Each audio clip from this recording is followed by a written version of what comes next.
Okay. All right. Good morning, everybody. I'd like to welcome you all to the Daily Energy Markets podcast. Great to have you all with us. Joining us this morning, Peter Maguire, CEO Australia of Trading.com, Victor Yang, Senior Analyst at the JLC Network Technology in China, and David Elward, Pricing Director of the Energy Transition at General Index. Thanks so much, everyone, for joining us. Peter, let me start with you. We've got a few bulletin headlines on our daily sort of digest. But one of them is Powell signaling the Federal Reserve may move more slowly on interest rate cuts. Of course, we've just had our first cut in a while last week, and of course, Trump and his administration pushing for more. What do you think has sort of spurred him to say that, and does it really make a difference? I mean, in the sense that these are quarter points, aren't they, basis points, and what impact do you think they're having on sentiment for commodities? Well, Diala, good to join you from Sydney, and here we blast off. Well, I tell you what, you've got a GDP number for Q2 tipping 3.3% annualized. And if they confirm that, then the US expanded to its highest pace since Q4 2023. So there's the growth. Now we look at and you've got PCE on Friday, and that's what Fed Chair Powell's very focused on. He wants to see where that inflation number drops, and he's got to be his major concern because they've had so many revisions. There's been a revision down since around about April of this year, 2 million jobs in the US. So he's saying to himself, I can't trust the number. So I've got to look at the next part of it. Where am I from a growth perspective and from an inflation standpoint? So if it surprises to the upside, Diala, then I'd say that Fed Chair Powell might be right. One needs to be conscious. You've got certainly differing viewpoints across the fabric of the FOMC members. And you've got Stephen Moran, the new elected person to join the Fed from President Trump. He wants to see 200 basis points worth of cuts. So he thinks that the economy is doing extremely well, and they've got outstanding numbers from a revenue perspective coming in from tariffs. You've got a US dollar index that's been crushed. You've got gold now through $3,800 an ounce in the last matter of minutes or hours. And you're talking that US dollar index really was created last week, DL, at a 95.8. It's since bounced back over 97. Crude oil seems to be very much range bound. You can't make a dollar out of it if you're trading. And the focus has been very much on silver and gold, and all the other commodities. Well, no one's really paying too much attention. I think everyone's long gold, and equities have been outstanding. Yeah, absolutely. That run is still continuing, isn't it? Yeah. Victor, I mean, let's talk a bit about oil prices aren't, as Peter just said, moving much. They've been very steady in a tight range, comfortable range. Some people arguing a good range for producers and consumers. China being one of those large consumers, how's China feeling? It's been labeled as supporting the price where it is, along with other factors, because it's been stockpiling. Can you give us an update on that stockpiling and buying sentiment for crude, do you think, going forward into the fourth quarter? Yes, thank you. Yes, last week and earlier this month, when we were in Singapore, a lot of our customers asked us about the stock building by China and how long this will last. We see this will continue at least in the coming months. Some say it will last until March, and we can see quite a few projects, storage projects under construction and coming online in the coming months. So we can still see this appetite from China in at least the coming months to go. And for now, the price is quite attractive. We'll say around 60, they will still be attractive. And there are now so many uncertainties around the world, and energy security is a top priority. So I believe China will continue to build up a stockpile at least in the coming months. Okay, so for another few months, that's interesting, and lending some support, and we'll talk later about what else might be supporting the market. David, good morning. I mean, talking about China, just sticking with that geography, your specialty is in sustainable aviation fuels and biofuels, etc.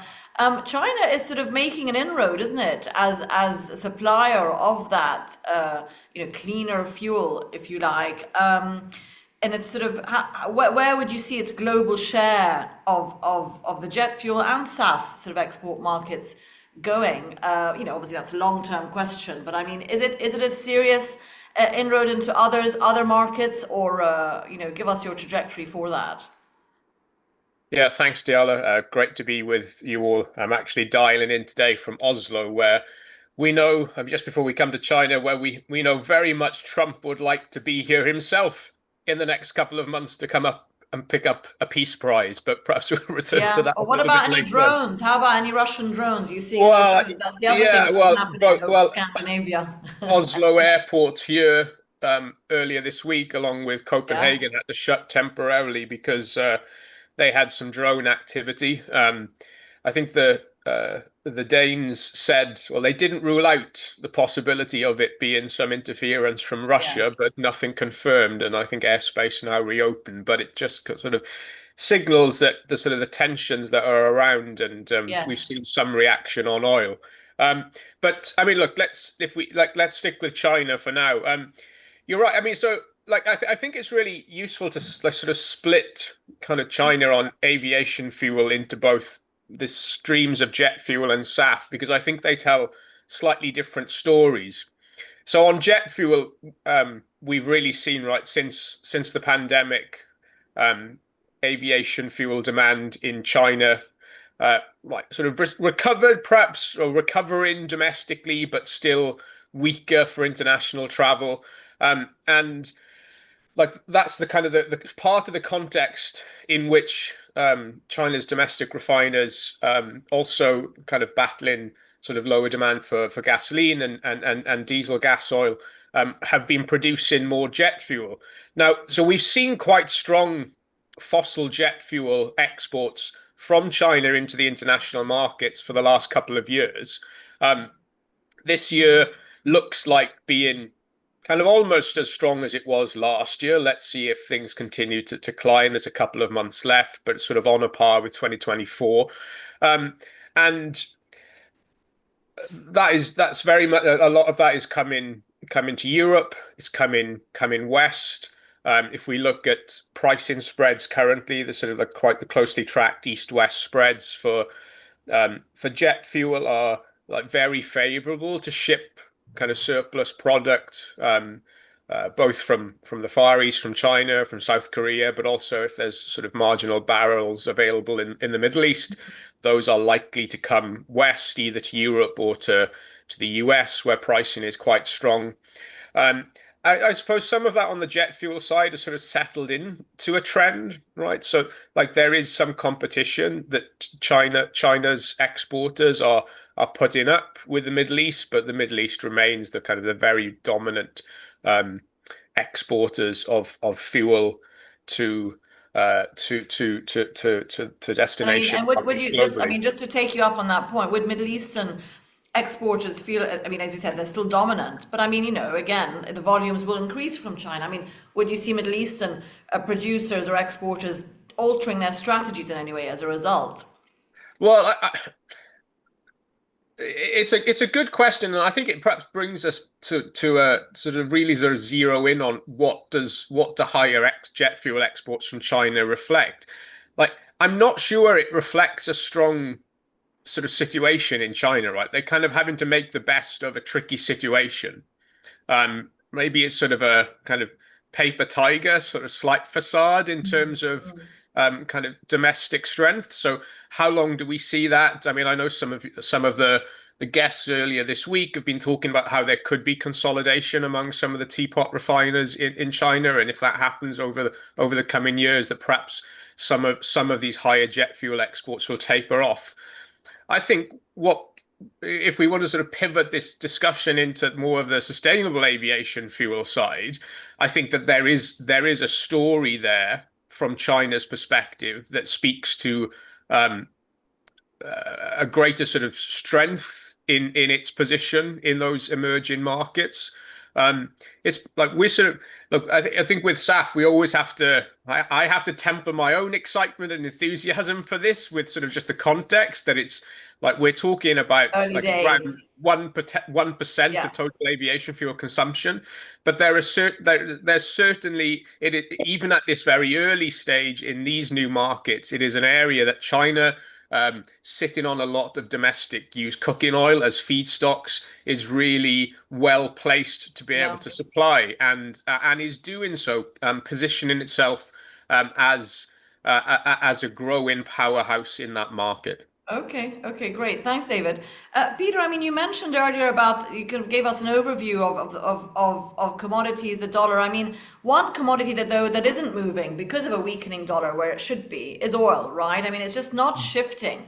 It's not getting any support from being, cheaper. Obviously, it's cheap compared to other assets. Nothing's moving. China stockpiling isn't moving it up. Geopolitical tensions aren't really, they're providing support, but what's going to take for oil to go up into the next sort of, I suppose, to the next resistance level? And many people are saying it's going to happen.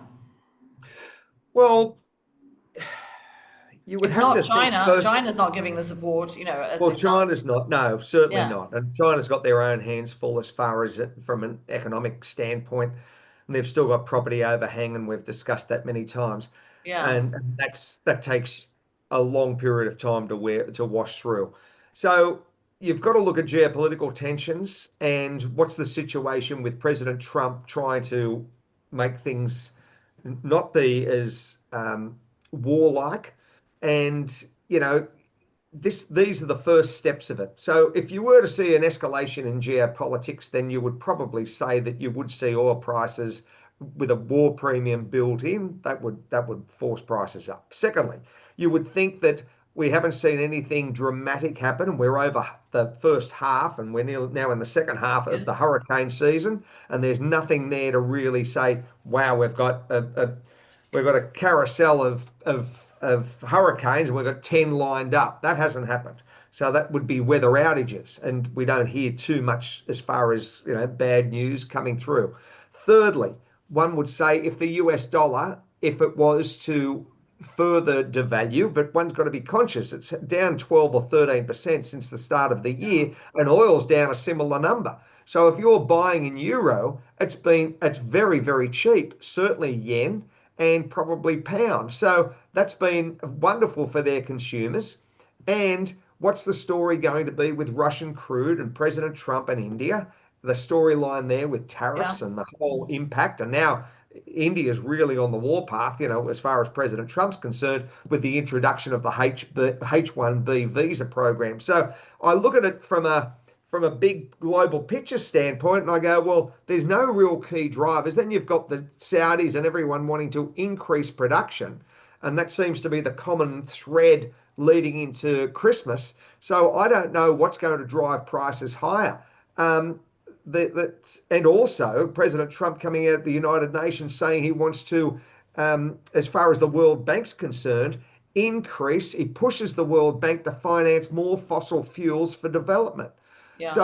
There's really a drill baby drill mantra that he's trying to engage across the world, Diala. So I don't know what's going to be the catalyst to drive prices higher. I think it's more liquidity, I suppose, much more liquidity, maybe many more interest rate cuts perhaps will finally give that trigger. Yes, he was dissing the whole green agenda in his speech last night. And the other thing, thanks, Peter, the other thing, Victor, he was doing was, again, telling everybody, stop taking Russian oil. He's now, he's been saying that anyway, but he's kind of now done an about face overnight saying, he's pro-Ukraine now and anti-Russia again. And China, of course, was taking a lot of Russian oil at one point, Victor, with great discounts, but those discounts have reduced.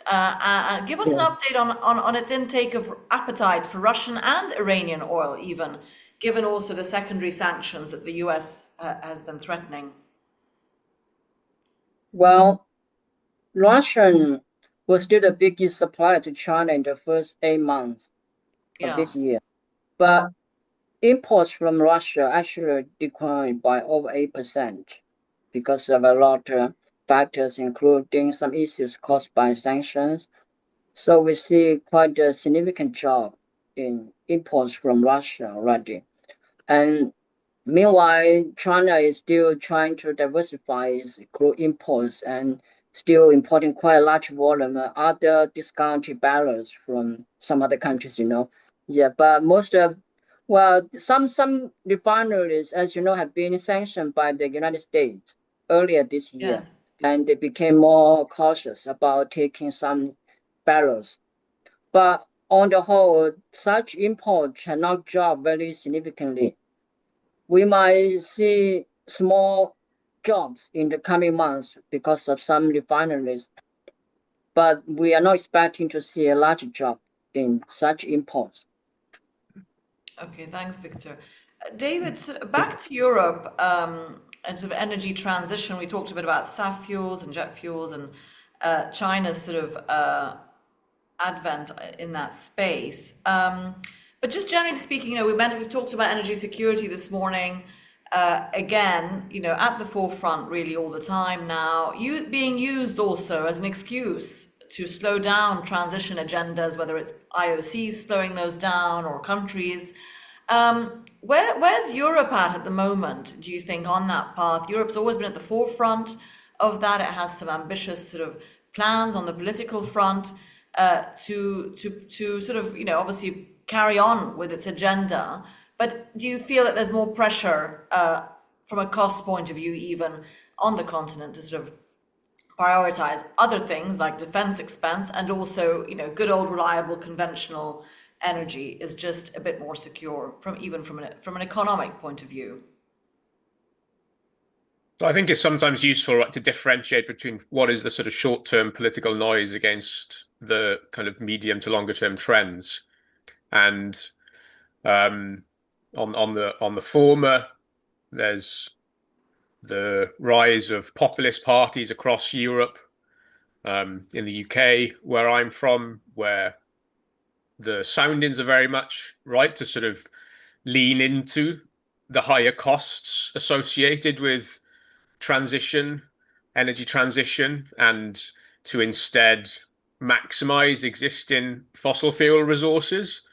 But then I think we have to counter that with what are quite substantive policies that both European Union and UK, where I'm from, that are already in place and are already in motion.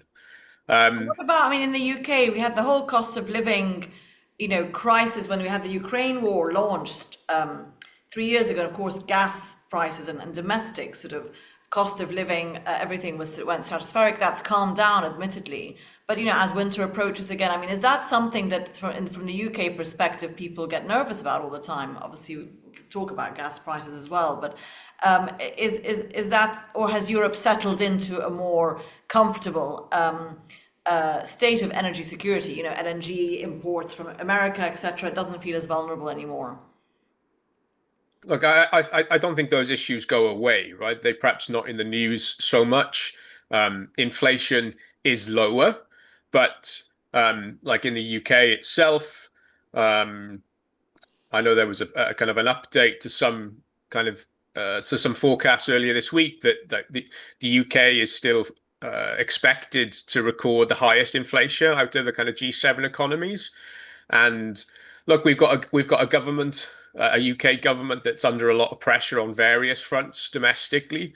And so if inflation kind of rears its head again, then cost of living will return to the agenda, and these sort of questions around transition fuels will become more challenging for the government in the short term.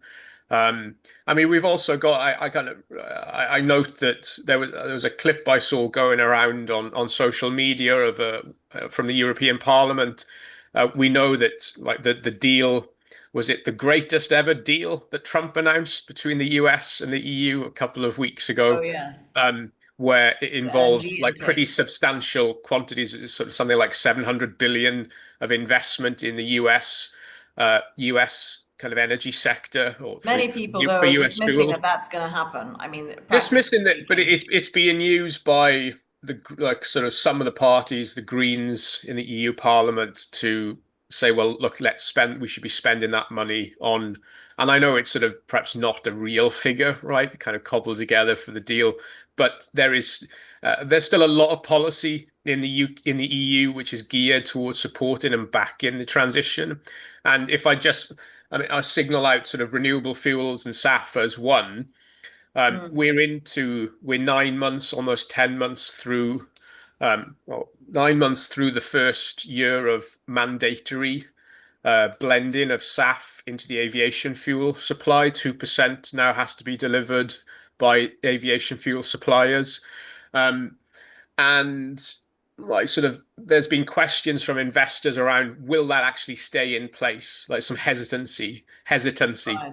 And the commission at an event I was at recently in London for synthetic fuels was signaling, look, these are here to stay.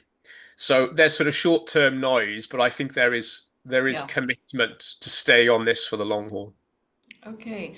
Peter, let's just go back to gold. You mentioned it hit 3.8 now, or on the way to 3.8. I mean, again, continuing to rise. Give us your top three triggers for that. China demand has been, Chinese buying, I should say, for gold has been attributed as one of those in the past. Liquidity. I mean, what would you say is driving that, pretty positive rise continuously now? Well, put our minds back 2 years ago, and that October 7, Diala, and we had a low of $1,807. So now you're over 100% rise in 102 weeks. It's up 50% from a year ago when we were at 2,600. So it's parabolic. So first off, it's gaining momentum and it's actually increasing in velocity, the uplift, which is quite unique. And it's taking its little brother silver for the ride as well. That's really had Right. an enormous rally. So you've got central bank buying, you've got appetite as far as, and India, don't leave that out. You've got the return of Main Street is buying, going to Costco or going to, metal dealers like they have in Sydney, and they're going to a bullion store and buying an ounce block or buying, if you're fortunate enough, a kilo bar. And Dubai, I mean, you've got retail outlets over there that I've spoken about, and it's incredible what the appetite is across all the Middle East and everywhere in the world. So first off, you've got increasing demand. Secondly, you've got an interest rate environment. People are worried about the States. You've got an overcooked stock market? Well, all I know is it just seems to get record highs week in, week out. And then you've got the next part, which really creates a lot of unknown, and that is what's going on with interest rate environment and where does the US Yeah. economy or where does the global economy move in 26? So it seems to be that there's a lot of talk from a tariff perspective. They're looking at tax changes, dramatic tax changes across the landscape of the US, all of these factors. So I think it's gaining in momentum.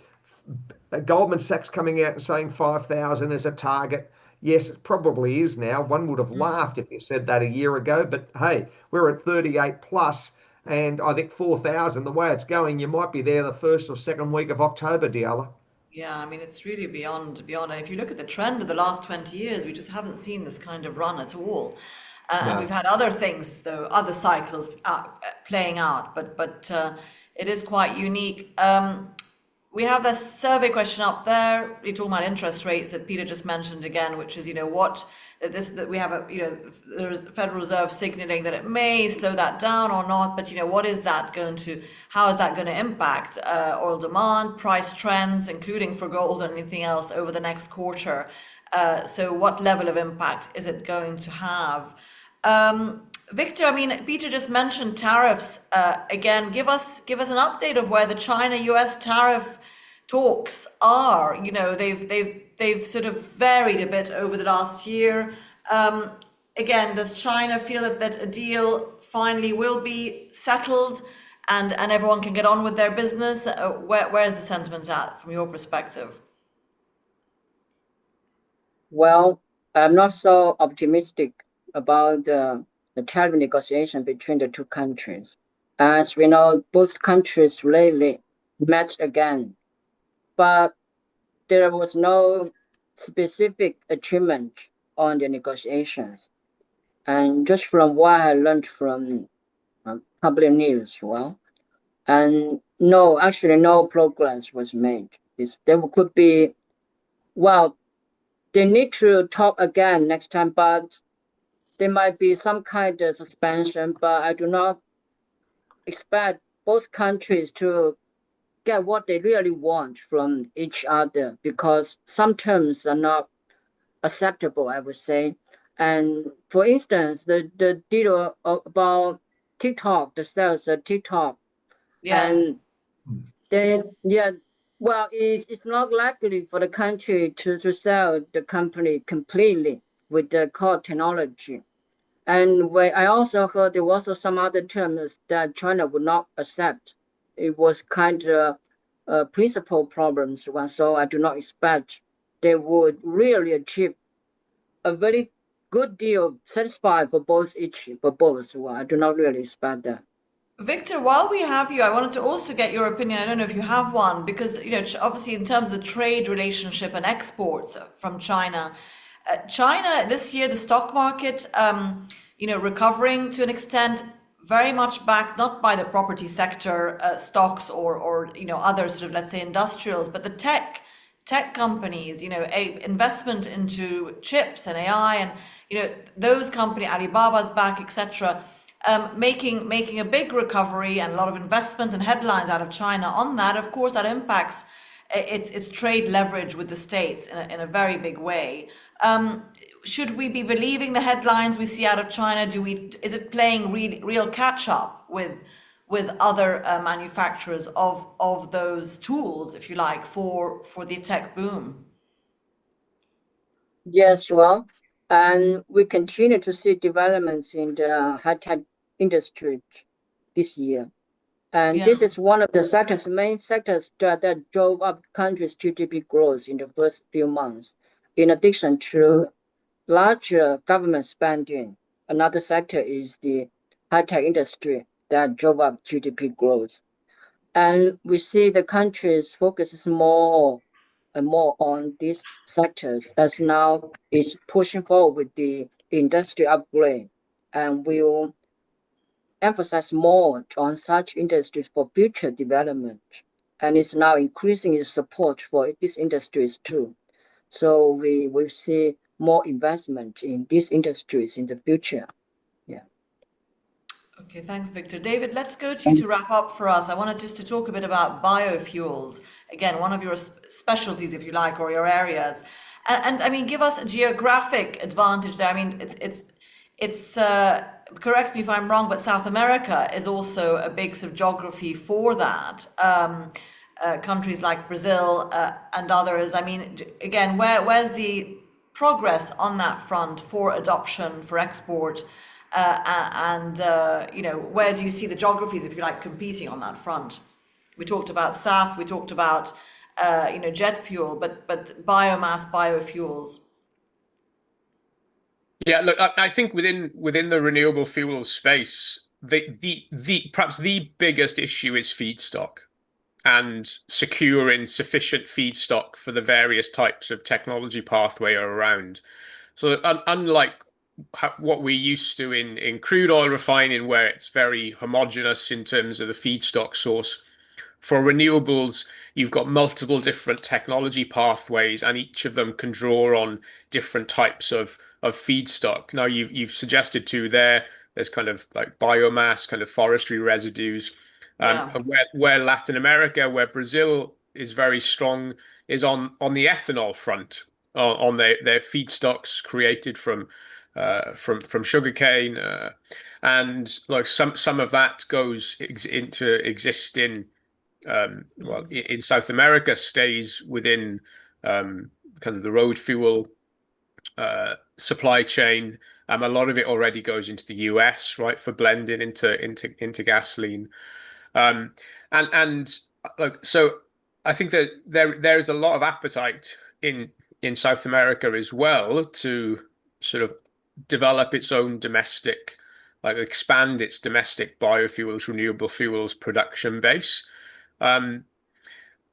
They face the same challenges, though, that a lot the kind of the wider industry does, which is kind of questions around financing and investment, There's a kind of issue that they call sort of bankability and secure, like sort of de-risking projects. And some of this comes back to kind of security of feedstock, but also about like kind of other questions around pricing. One of the things that we're working on quite closely. So yeah, look, lots of ambition in South America. If they can really get things moving, then they have the feedstock base to become a serious player. Thanks, David and Victor and Peter for joining us today. We're wrapping up the session for the day. We have an interview coming up in an hour, well worth tuning into, with Claire Wright, all about some ship building and the future of that. Carbon pricing plan, again, energy transition agenda by the shipbuilding industry, and what the regulatory updates are on that. So try and tune in, but great to have everyone join us today, and have a good remainder of the week. All the best. Thank you. Thank you. Thank you. Cheers, Okay. David. Bye, Victor. Yeah.